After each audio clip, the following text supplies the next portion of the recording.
এই যে এই মেয়েটাকে দেখতেছেন না, নাম ময়না, এক প্রবাসীর রাজকন্যা। তার বিয়ে দিতে হবে, অনেক টাকার দরকার। তার ভবিষ্যতের চিন্তা করে তার বাবা প্রবাসে থাকে, কিন্তু তার ভবিষ্যৎ এখন কবরে শুয়ে আছে।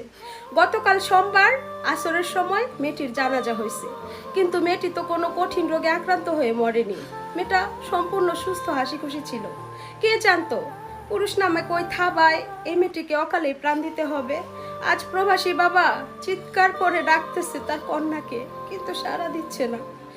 বুকের ভিতরটা না কেঁপে উঠতেছে, আর আল্লাহর কাছে বলতে ইচ্ছে করতেছে চিৎকার কইরা, আল্লাহ কাউরে তুমি মেয়ে সন্তান দিও না। এই মেয়ে হারানোর যন্ত্রণা বাবা মা কি করে সহ্য করবে? যদি অসুস্থ হয়ে মারা যাইতো, বাবা মা হয়তো বা মনের সান্ত্বনা দিতে পারতো। কিন্তু এই যে ভয়ঙ্কর, এই ভয়ঙ্কর, আমি আরেকটা মেয়ের মা, আমারও মেয়ে আছে। আমি এই মেয়ের দিকে যতবার তাকাচ্ছি, এই মেয়ের কথা যতবার ভাবতেছি, আবার কলিজাটা বারবার ক্ষতবিক্ষত হয়ে যেতেছে। তো যাই হোক, আমাদের এই দেশে কারো নিরাপত্তা নেই, না মেয়ে না মেয়ের মা, কারো না। তো আমরা সবাই মেয়েটার জন্য জান্নাত কামনা করি, আর পুরুষ নামক ওই মানুষগুলোর সম্পূর্ণ শাস্তি দাবি করি।